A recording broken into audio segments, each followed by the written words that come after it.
Well, Dr. Ariel Mengarini, a national master, was the only player to score a draw against Fischer in this event. And this is that draw. We have d4, knight f6, c4, and g6, the King's Indian defense. No surprise there. Mengarini getting cute with queen c2. Quite an unusual move, queen c2. Of course, I could show you a number of different book lines like knight c3 and bishop g7, pawn e4, pawn d6, showing the book line now. Mengarini, no doubt, trying to avoid Bobby's wheelhouse, throws the queen c2 in there. But just to show the audience the book line, and then bishop e2 here, play e5. We've seen Bobby play this 100 times, no doubt. Castle, we have knight c6 right here, pawn d5. The knight comes to e7. This knight comes to e1 in one line. I'll show another line with b4 here in a moment. But knight to d7, often played here, and knight d3. You can also play bishop e3 here. I'll show that line in a moment as well.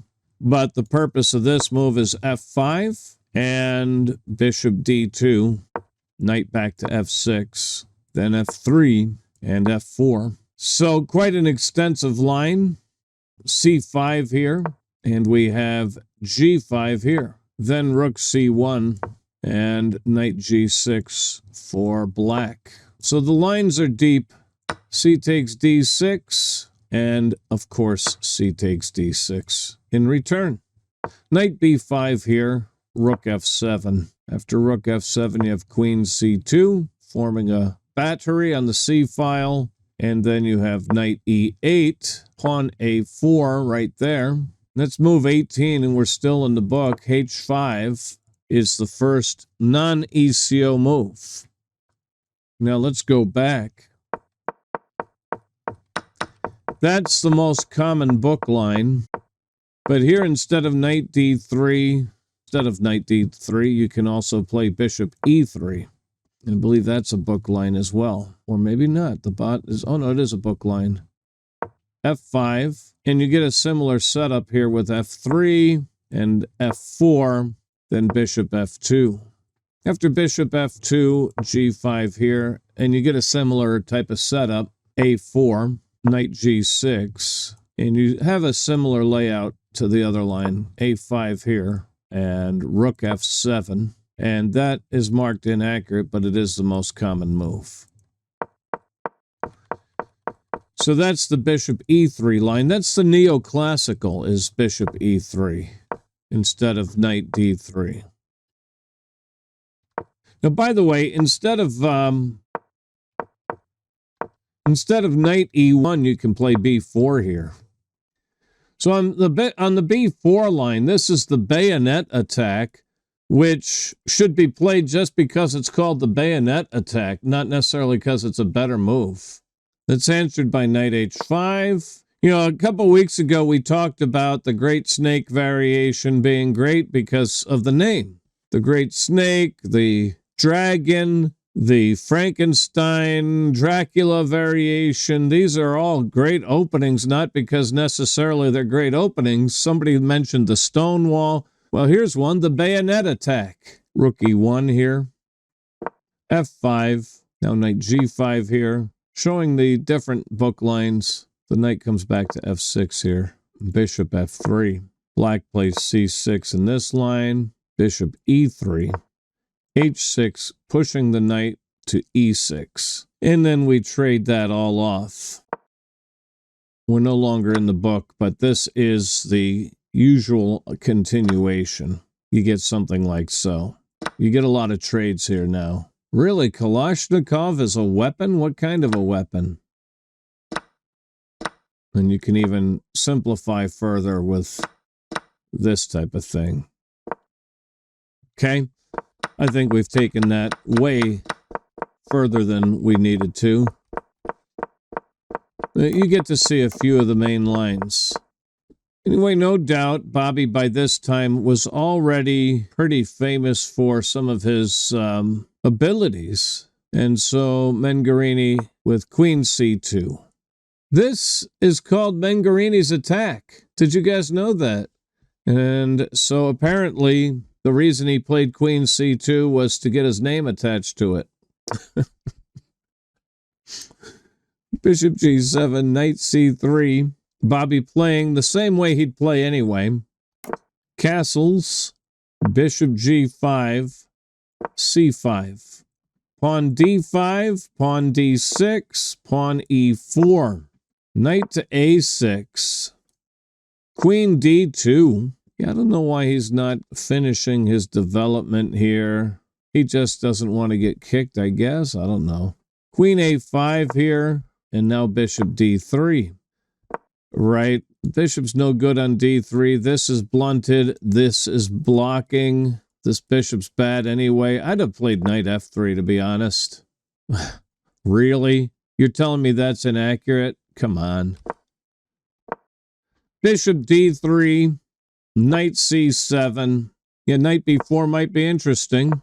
Although if he wants to hang on to this bishop, Bishop B1.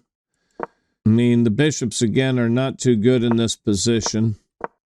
Knight C7 by Fischer. King's knight to E2. Pawn A6. Right, you can play B5 right away. Castles here, now B5. Bishop H6 gets the question mark. The bot calling for F4. I might be very tempted to play A3.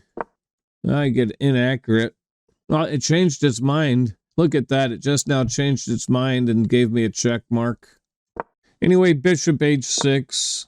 Pawn takes the pawn. Bishop takes the pawn. Bishop takes the bishop. Queen takes the bishop. Knight B5. Queen back to D2.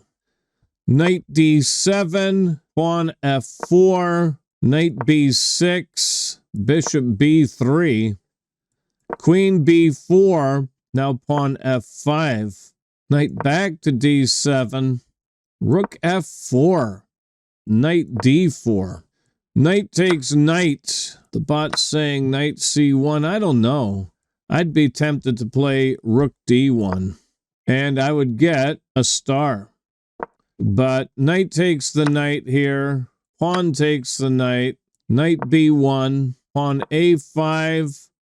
Pawn takes pawn, H takes pawn, queen takes queen, pawn takes queen, knight D2. Knight C5, bishop C4, bishop A6. Pawn A3, bishop takes bishop, knight takes bishop, pawn takes the pawn. I had my eyes on rook A4 first before pawn takes pawn. To line up with this undefended knight. I get a star for that idea. He'd have to move the knight. I guess he could come here and force me to come here. And then you could repeat. You could just have a repetition after that. All right. Pawn takes the pawn was played. Pawn takes the pawn. King's rook to B8. Yeah. I like to play F6 first as well and bring my king's rook to B8 next. So say knight D2, for example, then play rook F to B8.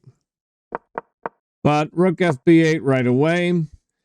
E5, rook A4, hitting the knight.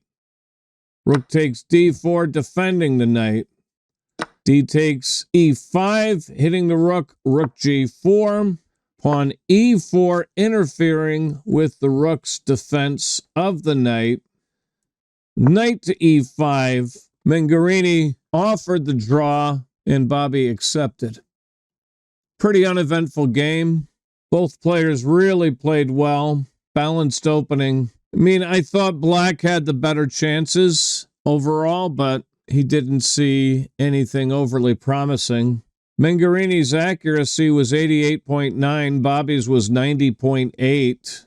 Mengarini's single game rating assessment was 2,500 and Bobby's 2,550.